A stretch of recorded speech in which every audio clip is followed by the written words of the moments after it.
সুপ্রিয় ভিউয়ার্স, আসসালামু আলাইকুম। আশা করি সকলেই ভালো আছেন। বরাবরের মতন আরও একটি নতুন ভিডিও নিয়ে আপনাদের সামনে এসেছি। আপনারা যারা খরচ ছাড়া মাছ চাষ করতে চান তাদের জন্যই আমাদের আজকের ভিডিও। ভিউয়ার্স, ভিডিওতে দেখতে পাচ্ছেন ব্ল্যাক কাপ মাছের পোনা। এই মাছগুলো মূলত খাবার ছাড়াই চাষ করা যায়।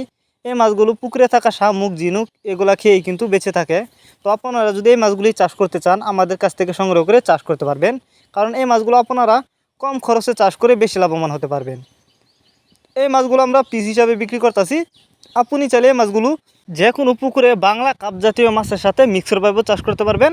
এই মাছগুলো এই যে দেখেন, এই মাছগুলো শামুক আর ঝিনুক খেয়েই কিন্তু বেঁচে থাকে, যে কারণে এই মাছগুলো চাষ করতে কোনো খরচ লাগে না। তো আপনারা যদি এই মাছগুলো চাষ করতে চান আমাদের সাথে যোগাযোগ করে এই মাছগুলো সংগ্রহ করতে পারবেন, এবং আপনি চাইলে সরাসরি আমাদের ঠিকানা আইসাও নিতে পারবেন। মাছগুলো কিন্তু দেখতে অনেকটা সুন্দর, খেতে অনেকটা সুস্বাদু, যে কারণে এই মাছগুলোর বাজারে প্রচুর চাহিদা। আর এই মাছগুলো অল্প সময়ে চাষ করে বাজারজাত করতে পারবেন, কারণ এগুলো নতুন চাষের পোনা। আমাদের কাছ থেকে বাংলা কাপ জাতীয় মাছ থেকে শুরু করে ক্যাটফিশ জাতীয় মাছের চারা ও রেণু পোনায় কিন্তু সর্বোচ্চ কম দামে সংগ্রহ করতে পারবেন। আর যারা রেণু চাষ করতে চান ব্ল্যাক কাপ মাছের, তারা চাইলে রেণু আমাদের কাছ থেকেও সংগ্রহ করতে পারবেন।